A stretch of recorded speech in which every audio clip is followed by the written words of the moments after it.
What is going on, you guys?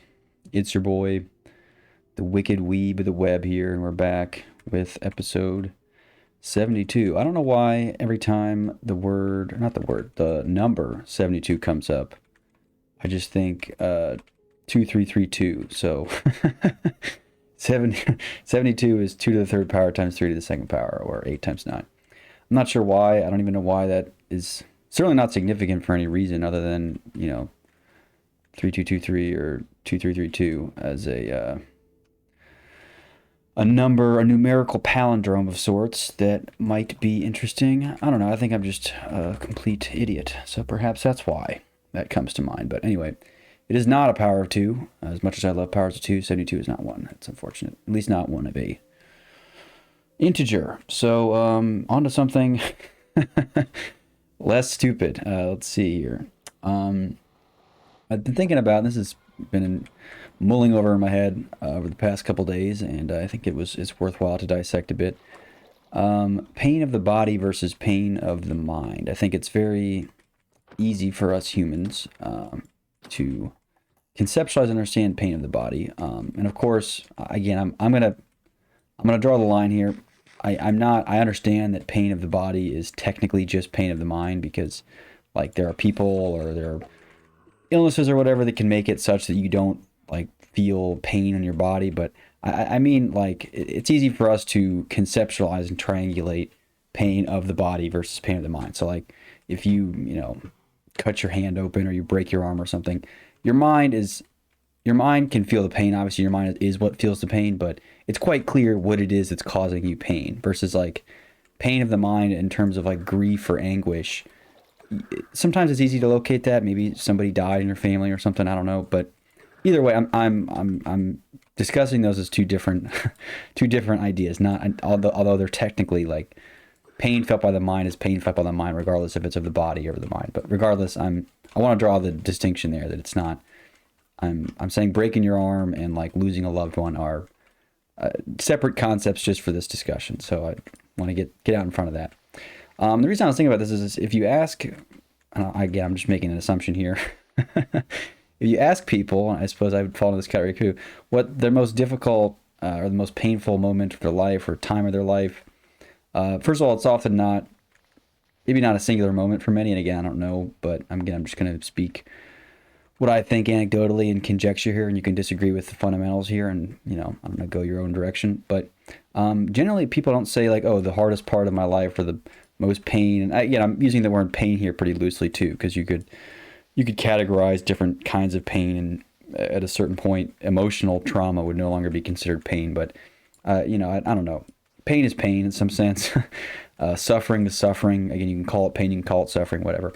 But people, I think, would be would be quick to say that the most painful period or time of their life was never something of physical pain. Meaning, it's not like, oh, if someone has, what's the worst, what's the most suffering you've been through in your life? It is never like, oh, I broke my arm once when I went skiing. It's like, sure, like that was obviously painful for a few hours, before you got like the morphine drip and stuff on or whatever.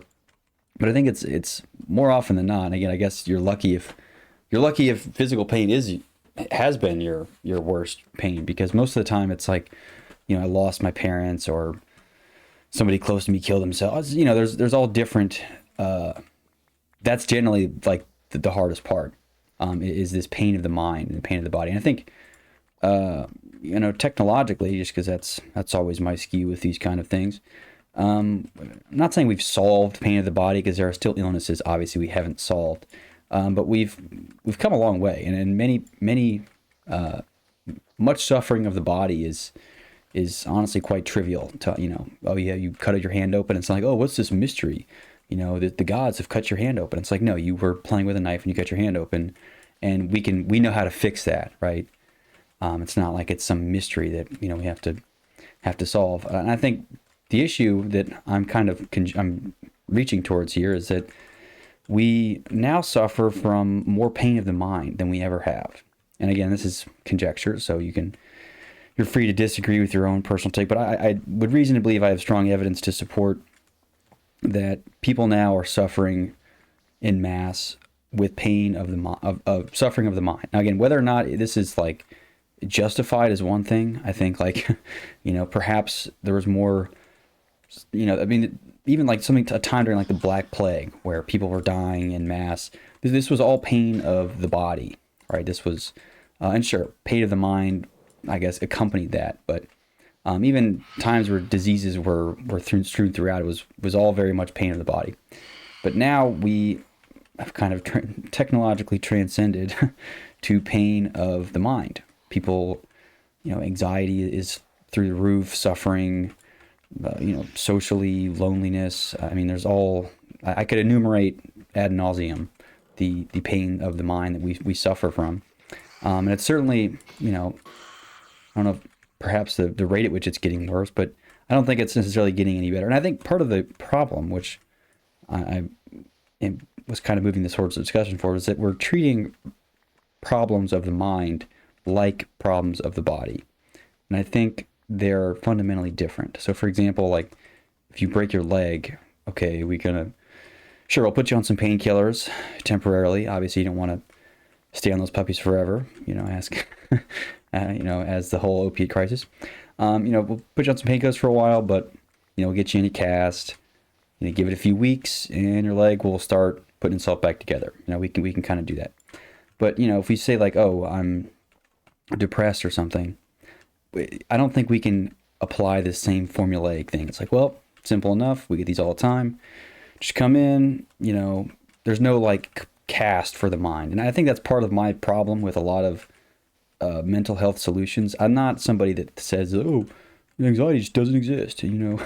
Just get over it or stop being sad. Like, I think that's foolish. I mean, you have to be a fool to think that these, all of these depression problems are just in people's heads. Like it's a complete, it's just all a lie. And even if it is like, quote unquote, not because of any real reason, I think at that point it's a issue of, again, I use the word delusion here problematically perhaps, but it's an issue of mass delusion. Enough people, like whether or not you should be lonely, if you feel lonely enough and that's just like, again, your settings and your circumstances have led your mind to feel lonely, whether or not you should feel lonely or to someone else, it doesn't matter. Like you are lonely. And that's what that kind of works for anxiety too. Like whether or not like you should be anxious or whether it's like quote unquote normal to be anxious. If your mind has developed this anxiety from something, the anxiety is real in the sense that it's kind of all self-fulfilling. Like it's real because you believe it's real, and then it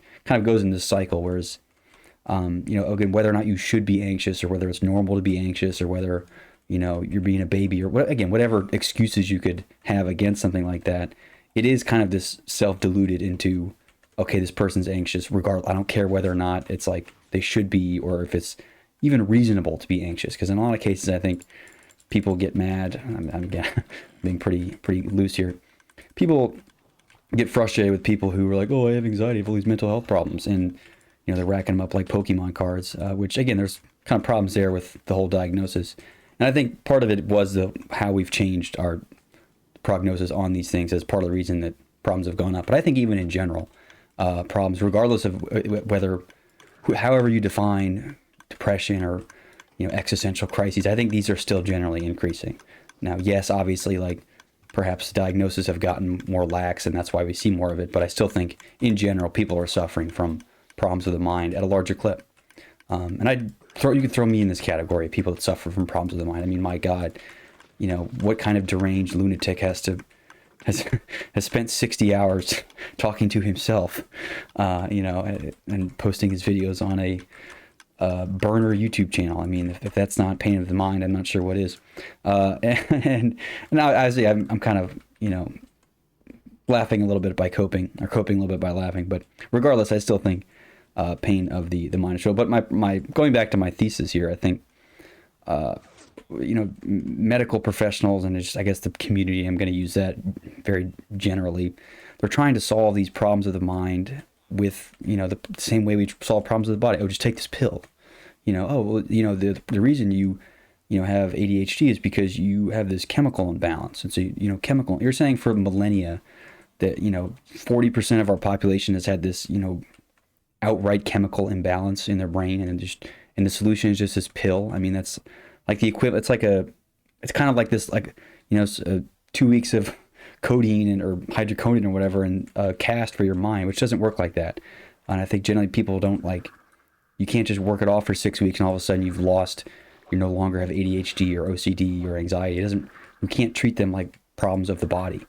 And I think that's kind of the issue I have with medical analysis of these. They treat them as these very concrete, as if they're problems of the body. Which again, I know that your mind is part of your body, but for the purposes of this, I'm separating them only because to us, like, the brain is almost like spiritual in a sense. Like, we don't understand the brain. And I know that there's neuroscientists who understand, that we have like fundamentals, but we don't. We genuinely we have very little knowledge of the specific. I mean, I would die on the hill in saying that we don't understand the brain. That we don't. I don't care. Yes, we haven't been able to. We can't. Not only can we not replicate it, we don't understand. Like, we understand so little about the brain. And I would die on that hill.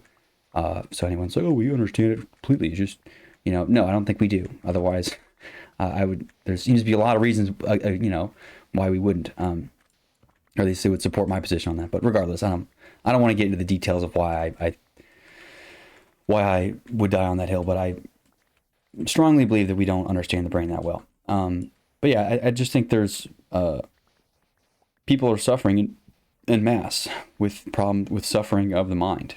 And in some ways, maybe it's a little bit better than suffering of the body, because, I mean, actually, no, I'm not going to say it's better.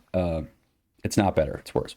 I think suffering of the body is, I mean, again, this might just be my opinion on things, but I think it's relatively easy to deal with. I mean, I think even something like, again, I say I go to the gym a lot. So I constantly bring that example to light, if you don't know. But really all that is just kind of a contained, very contained way of putting suffering to myself. Again, if I could get the same results by sitting on my bed and doing ice cream than I would getting to the gym, then I would. But ultimately, I think part of the reason that going to the gym is any bit healthy is that it's suffering, right? It's a difficult thing for me to do. It's not like I just am so happy to, like, throw 400 pounds on my back and be sweating and my legs hurt, my body hurts.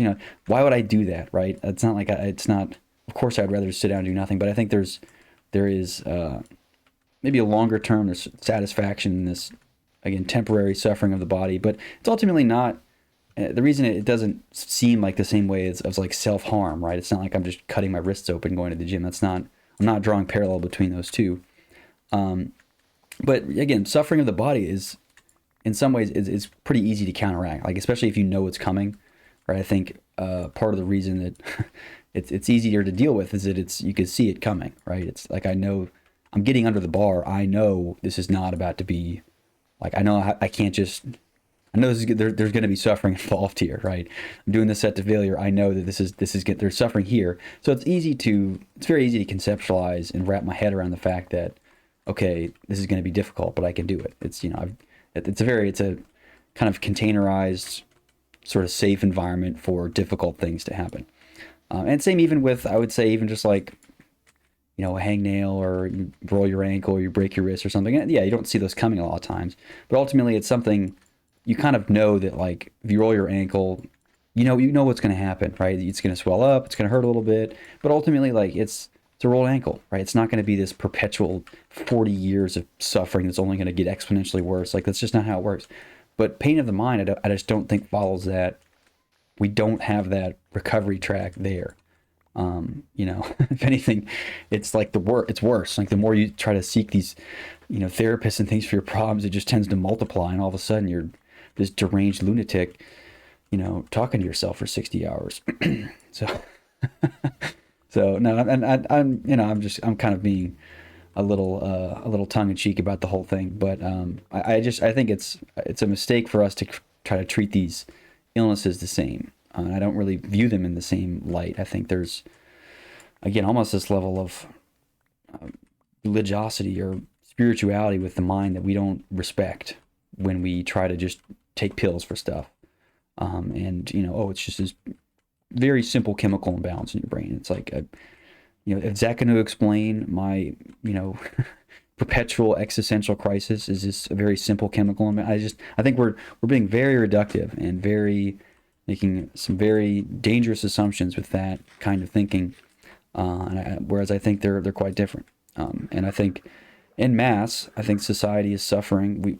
Problems of the body are easy. We can deal with those. You know, it's easy. Oh, you're starving to death? Some food. Bada bing, bada boom. You know, and like, yeah, there it is, done.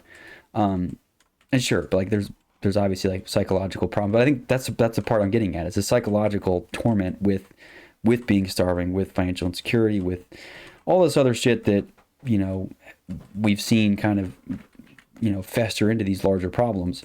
It becomes problems of the mind which we are ill-equipped to deal with, right? It's not here's this subscription to a therapy service and pills. It's going to really solve all your problems. You're just punting the problems, I feel. I really don't think that. I think there's a lot of underlying, and I don't necessarily think it's because we don't understand the brain enough. I don't think it's if we eventually understand the brain well enough, we'll just be able to, you know, plug you into this machine and all these problems, your problems will just go away magically. I don't think that's really the case either. I think that's just as foolish. Again, there's almost just this level of like cosmic respect you have to show for the mind, in the sense that I don't know, I'm not sure if our mind is going to be able to comprehend our mind in some ways. I don't know. Again, it kind of gets foo-foo-y here, especially, you know, talking about something as abstract as conceptualizing the mind. But I don't know. I just view it as problematic that we try to boil down, you know, societal level psychological problems in the same way we would treat like a broken ankle, right? Just because I just see them as so unbelievably different that it seems foolish to treat them the same. I don't know. So I don't know. That's just my you know, just my take on that. Yeah. So let's see. Yeah, a couple interesting things I could talk about here. Yeah, let's say I guess I'll speak about this. So again, I'm just gonna pull this quote out of thin air here. Why are my sheep dying? But I'm people in the old days without pre-internet, you know, pre a lot of things. You know, what did they do with their time, right? They played cards. They I don't know, got drunk and sang at bars. I don't even know what people fucking did, you know, before. I mean, people say that a lot, like, oh, what the hell people do before the internet? I wouldn't even know. And I don't know. One again problem I think they have is, or problem that they didn't suffer as much from. They didn't suffer as much from these problems of the mind. Obviously, I think in general they suffered from more bodily problems, which again are not. They are easier to treat, really. I mean, I can just say that outright. I can say that pretty confidently that problems of the body are just easier to treat than problems of the mind. And not to say that your body can't kill you, because yeah, you could bleed out, right? And you know, no amount of existential crisis you'll die. But I think there's at a certain point then you're separating the body from the soul, which is again very meta concepts that are different. But people, again, pre-internet, I would argue spent perhaps a good deal more time in self-reflection, which again I've kind of braided on the value of that, and again maybe it just makes you crazy and to some level, I guess, whatever this is doing to me. But I think again pre-internet, I guess just distractions at every juncture. I think people probably took a lot more time to self-reflect, and I think maybe that perhaps that resulted in fewer illnesses of the mind, I'll say. And again, that's just a conjecture. I don't have haven't done the hard science on that, but I would expect if there was no internet to fall on, and no kind of boredom box to look at with the phones, I think people would really have no choice but to spend more time in their head and spend more time between their ears than they did between their hands. And I suppose that's one way of phrasing it, as we've moved between the ears to between the hands, which I don't always think is good. Now, it's not. I don't mean to come off like I'm someone that just hates progress at all things. I like to be skeptical of things, and as a true skeptic, should be skeptical of progress. I feel like that's not a why is that such a heretical thing? You know, I can't question progress. Everything has to be, just because it's forward in some sense doesn't mean I can't question where we're going, right? It's like, the car is moving. Yes, I agree the car is moving, but are we going in the right? Where the fuck are we going? That's kind of the question I'm asking sometimes. And it's not that I don't think that the car should stop moving or the car should go backwards. I just think sometimes we got to think about where are we going? What are we driving towards? Right? What's the destination? And that's really all I'm saying. I'm not saying that a stopped car is good. But sometimes we might be going the wrong direction. I guess that's the metaphorical way of saying that. I think it should be it should be socially legal to question progress sometimes. So that's why I'm simply a skeptic and not somebody that is thinks we should just bomb ourselves back to the Stone Age and we'd all be happy. I just think there's it's oftentimes worth asking. Where's the car going? So I don't know. That's really all on that. But again, I do think people maybe pre-internet had a lot more time or had more time to think with themselves, and I think part of what that might have done is to give people more individuality. And I don't, and maybe I'm kind of getting towards a hypothesis that there's less individuality today than there was prior. And I guess there was, just because you interacted with fewer people or you were exposed to less opinions, perhaps you had less conformity kind of imposed on you. Because again, and again, I've noticed this with myself too, so it's not like I'm saying I'm some saint that's independent of all this. Although, I would say I've taken some extensive efforts to reduce my level of external influence, for better or worse. But I think especially with being on social media, being online and seeing things and interact and just being in that space, there is substantial pressure to conform and, again, to sometimes just avoid asking these heretical questions or avoid even thinking about it because, it's not what other people do. And I suppose, I don't know if this takes a toll on me or is part of the reason that I suffer from so much mind suffering. But people are very uninterested in most of the concepts that I chat about in this setting, and I'm not sure if that's. And again, perhaps I'm blaming that on the this, I say, conformist ideology, but that even sounds like conspiracy theorist like. But regardless, I wonder if there was more individuality in an age where people spent more time reflecting. Because I think really what reflecting to this extent has done for me is it has, even things that I haven't changed on, right? There are beliefs that I've ruminated on and I've had before and I still have now that I just didn't change.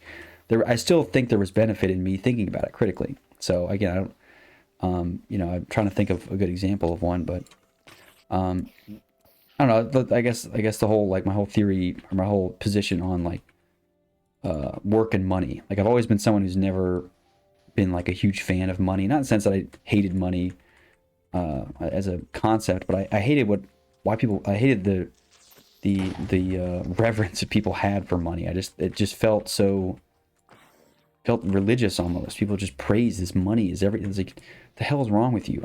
Really, your whole purpose is to accumulate vast sums of this. At this point, it's not even green bills anymore. It's just these, it's just this number in this fake account, right? So I mean, again, you can obviously tell I have a certain skew when it comes to that kind of thing, but I've spent lots of time ruminating on money and my relationship to it and society's relationship, and I haven't changed really. I still hold that belief that I held for years now, and but I still think there was value in me reflecting on it and asking questions about it and ruminating with it. And I suppose many people just kind of they learned something once and they never really question it ever again. I see that as being problematic, right? Especially if I think if we're moving forward in any direction, whether it's for better or worse, we need people and things questioning and asking questions. I think skeptics have a very functional and fundamental role in things, and I don't think questioning the questioners, just for questioning, it should be, I don't think there should be any legal questions, right? I think that's fine. If it's, again, it kind of, in some sense, ties to the whole, like, banning books or banning literature. I'm so against that. Like, if the book is so bad and it's so full with shit and horrible ideas, like, I'll come to that conclusion myself. Right? In some sense, you're stripping me of my ability to make those decisions and assuming that you know what's best for me, which I've obviously, said before. I think that's a wrong idea. And I maybe my fundamental view on things is that I think in order to have a, I'll say just like robust, healthy society, we kind of, not to say it is run by, but society is made up of individuals, right? There's not, sure, there are collective masses we can group together in some ways, but at the end of the day, they're all individual people. And I think the healthiest society is made up of healthy, autonomous individuals that then can, form a collective. I don't think being so worried about the collective that you have no individual autonomy is the right way to go. I think it should be that. I think the individual comes first, and then society forms around the individuals. And again, that's my kind of conjecture. I don't think it should be that there's this, everybody is society first, and then your individuality is built on top of what society is. I think individuals themselves are the foundation. So maybe it's just foundations of society.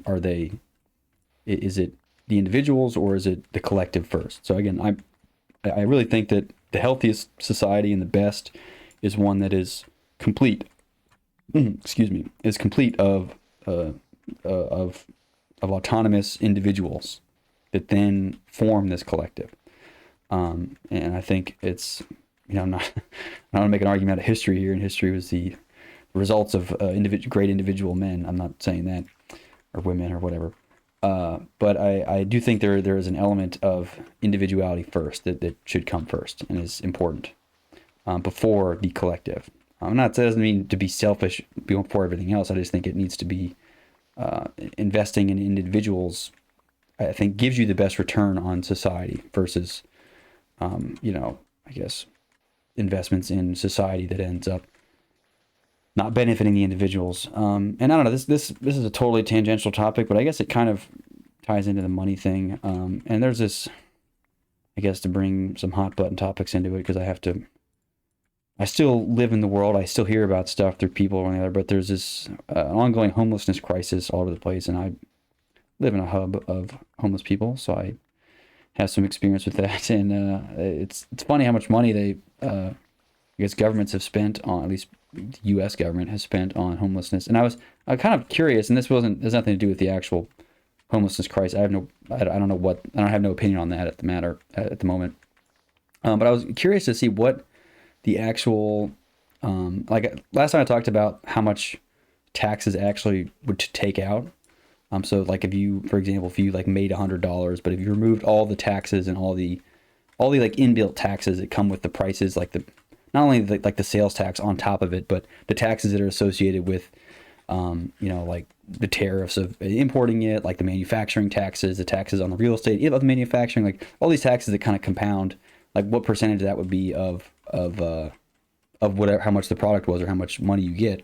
Another interesting thing is what is the efficiency of said tax money? So like, for example, again, you'd have to have a pretty big napkin to do this napkin math, but if you, like, let's say the government spent $1 billion on something specific, again, you'd have to look at that. And then I want to know what would be the percentage of like actually deployed help, right? Because obviously, like if you believe that governments are 100% efficient in allocating money, you're an idiot, because I guess look around. I think the statistic, I don't want to bring statistics and everything, because that's has its own set of problems. But the statistic was that like at least California themselves have spent like over $250,000 on each homeless person, but they're still growing, which doesn't really make any sense. And I suppose you can have the argument of like people are coming in, but I still think even accounting for people coming in, they're still spending over $250,000 per person. So obviously there's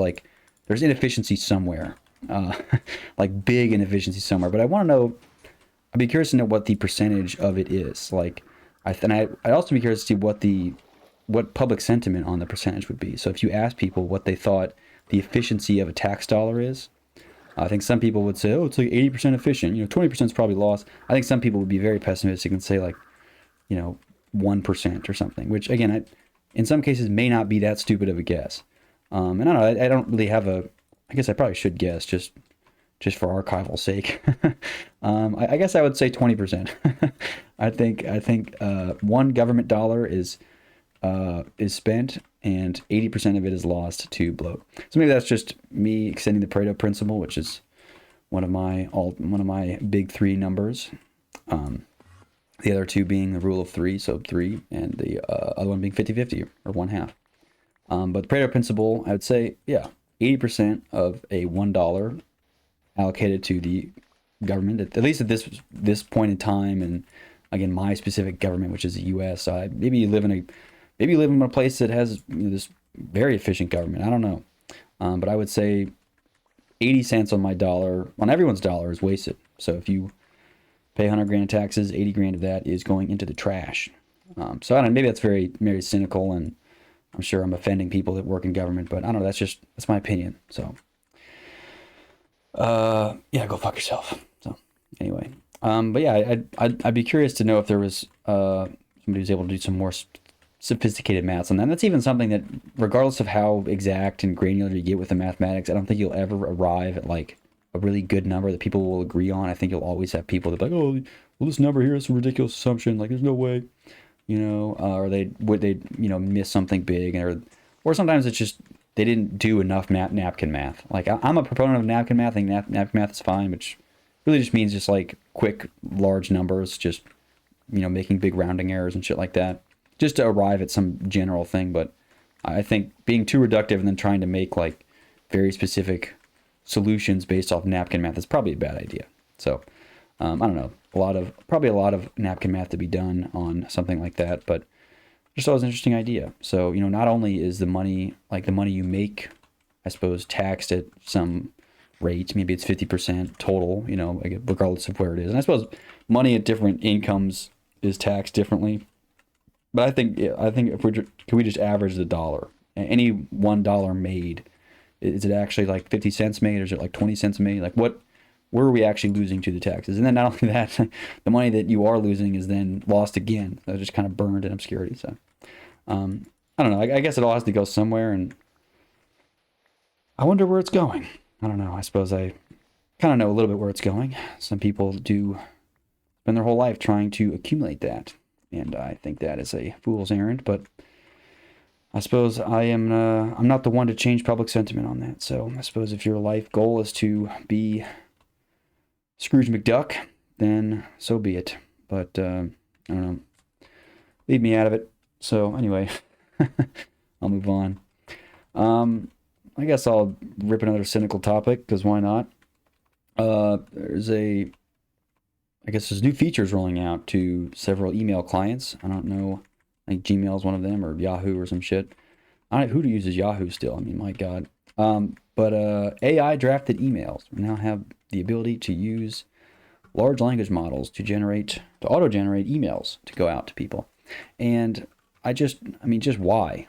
Why though? Like, it's just, I think the answer is not like, the answer cannot be more emails.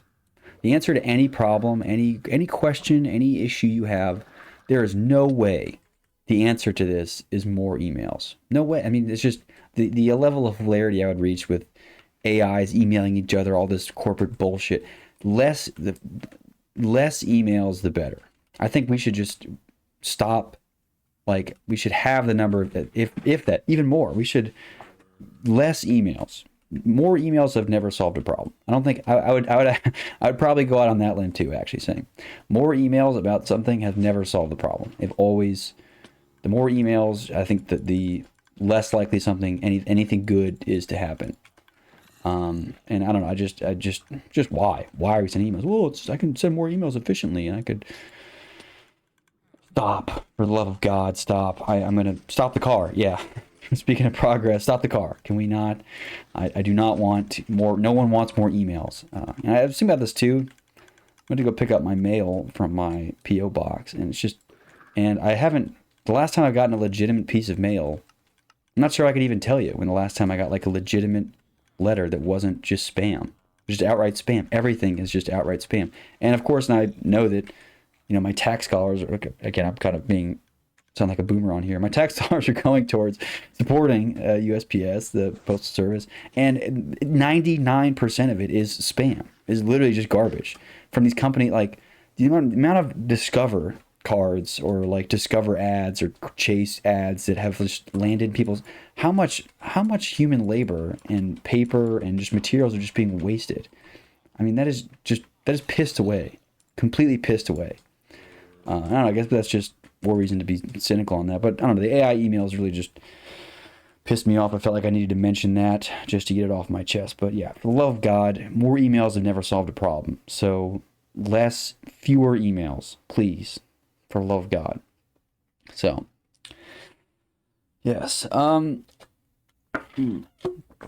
Speaking of, I suppose, society and my relationship with it, which I've braided on quite a bit. I feel like I'm at a crossroads a little bit with my life to kind of decide to what extent should I be involved. And I'm not really questioning whether or not I could win or have any kind of, I don't know, whatever, social success or whatever the hell you want to define your metrics are. I think my deepest ruminations at this juncture in my life are how much do I want to be involved in society's affairs, and I don't know. I think there's I obviously I berate a lot on problems and things that I see in these videos, and it's not like I think it's all bad.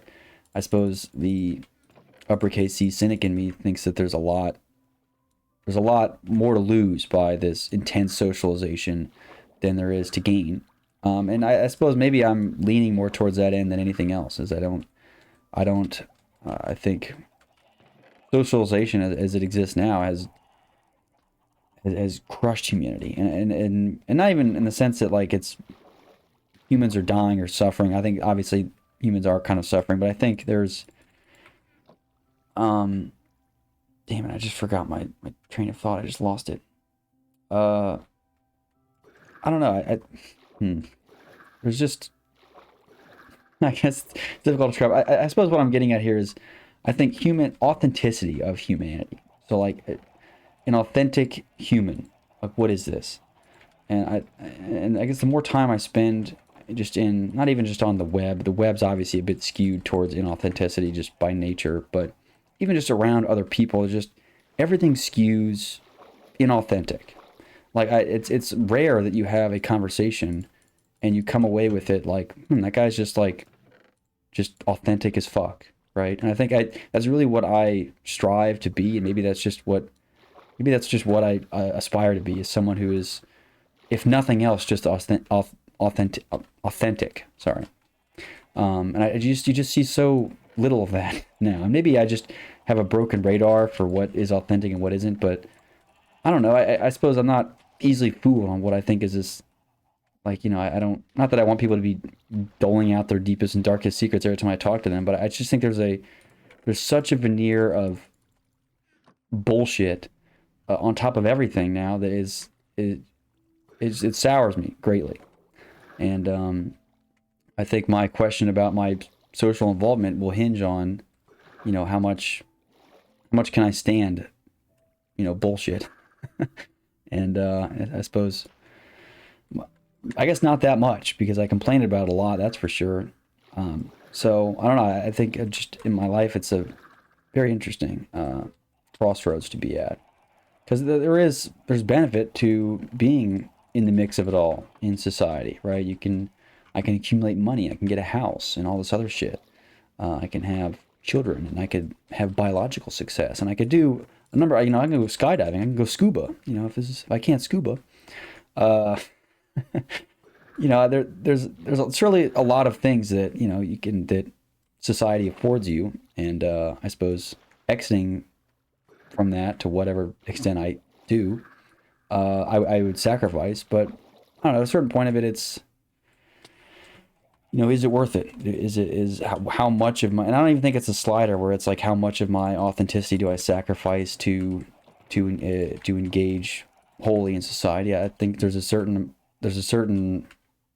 percentage that just is cut out by, there's a certain tax almost that comes out by default when you buy into everything, right? So I don't know. I think that's really the biggest question that I ruminate on these days is what level of involvement do I want to have in society? And it's a fair question. I think it's a really fair question. People don't. I don't know how often people actually consider questions like that. I think it's. I mean, probably not that often, considering everybody just does the society. And I guess the people that leave, you wouldn't even really hear about. Because they're by definition they're not around. But I don't know. I wonder to what extent people ruminate on. Is it ever even a choice for them to just kind of throw some of this stuff away? And maybe most people just don't have this uppercase C cynical view on things, and they just think everything's great and they just love ice cream and porn or something. But there's just a lot of it that is again, maybe it's the skeptic in me, and maybe that's not very popular, but I suppose it's not. So I don't know. So one aspect that I want to mention on authenticity is I think on some levels, like people don't like people that are unreasonable. Everyone likes the reasonable person, right? I think that's reasonable to like the reasonable person.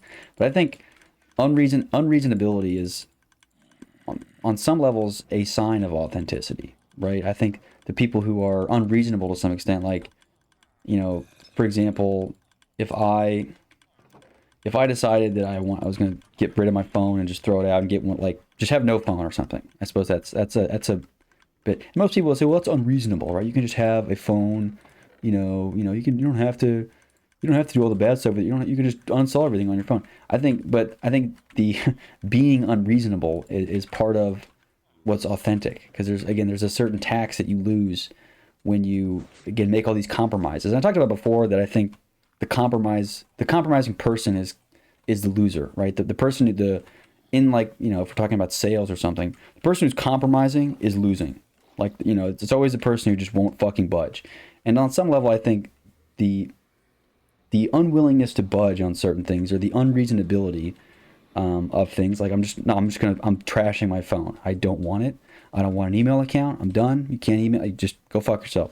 I think that is almost that's a true sign of authenticity. And again, I'm using examples here specifically, but you can get as abstract in this if you want. I'm not just talking about phones and stuff. You could apply this in other senses and other aspects of society. But I think in general, unreasonability is this sign of authenticity.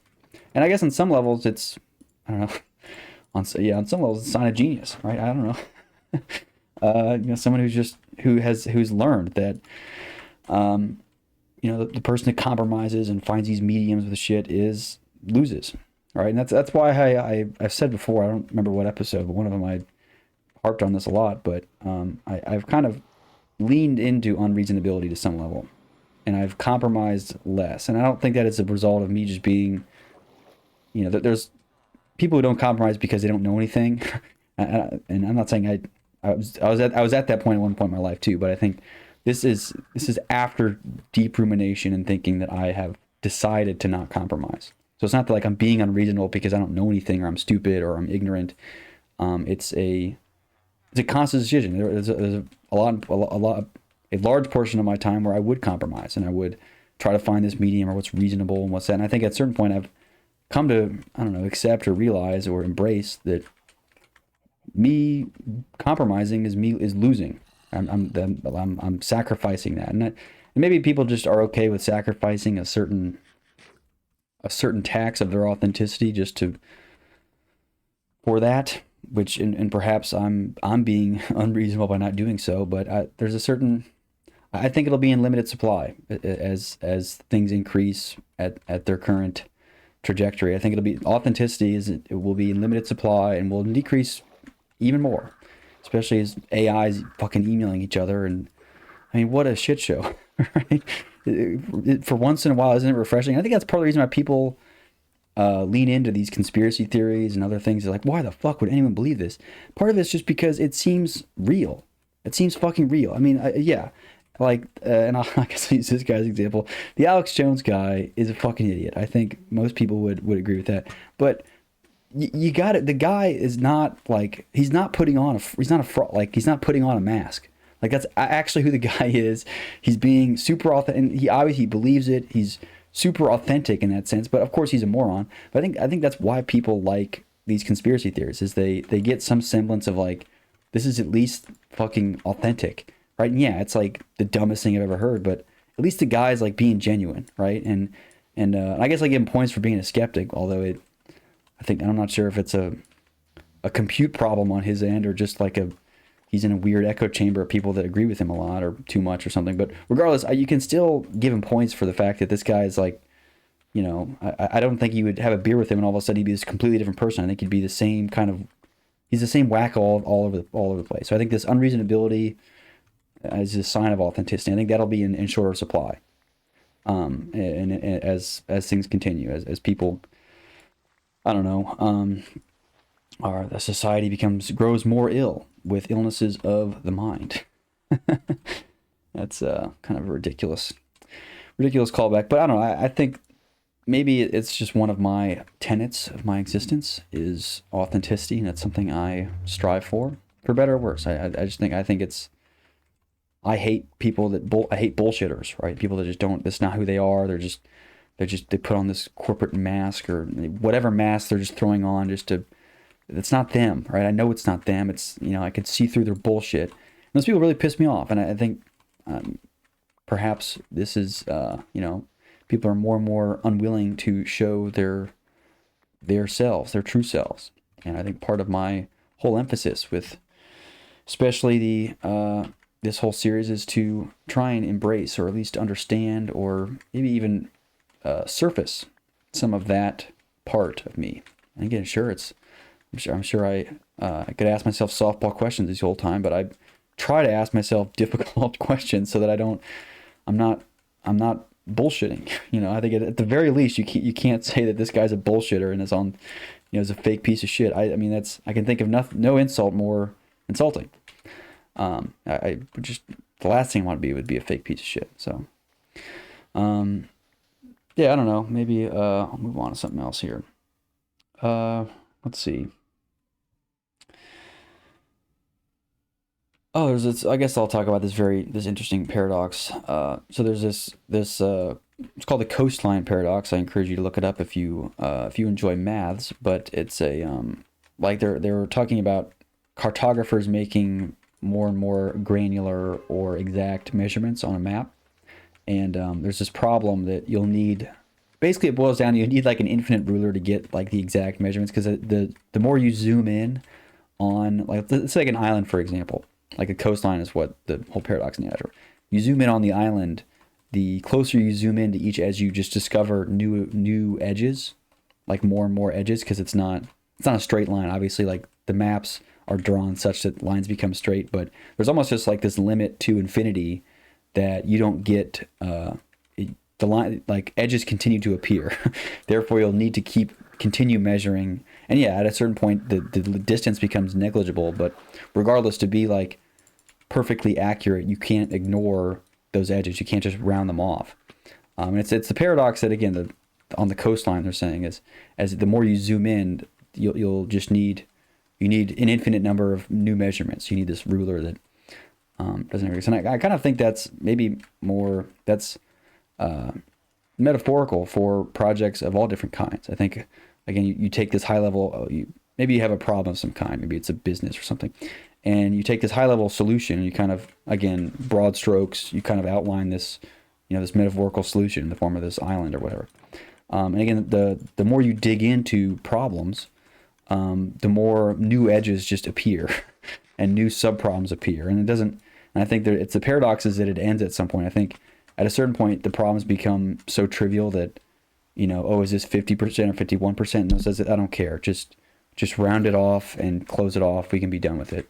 And that's kind of like the end of those problems. But technically, those problems will only, will get smaller and smaller. Yes, true. But they will still exist. They'll still multiply.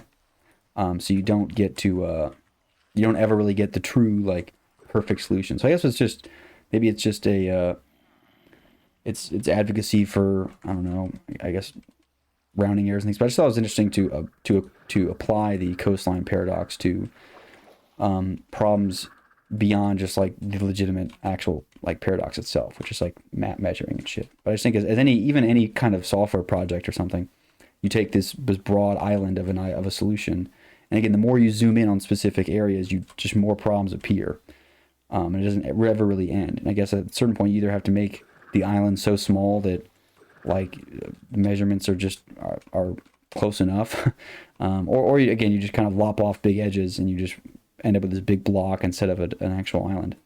I don't know, there's a balance to be had for sure, but it's interesting to apply maybe a thorough perfectionist idea to something like the coastline paradox or just software problems in general, really any problem, because again, anything if you dig deep enough, it never ends. It's all perpetual. There's never like oh, we're done. It's over. Like we finished mapping the island. It's like at a certain point you just say, well, this is too small for us to care about. And I think defining that might be maybe the important part of problem solving. So maybe in order to best solve problems, you have to first decide to what extent is this new problem trivial. How do we define trivial problems in this context? So for this business, what is a trivial problem? Okay, problems that are defined by these characteristics. Maybe if it's money wise, it's like, oh, this problem is less than $5,000 worth of a problem. Then that we decide that is trivial, so we ignore it. So I don't know. There's all different ways of thinking about it, but I just wanted to mention the coastline paradox because I thought it was interesting. But anyway, I've hit my little personal timer on these, so I will wrap it up this time, and I will see you guys in the next one. Peace out.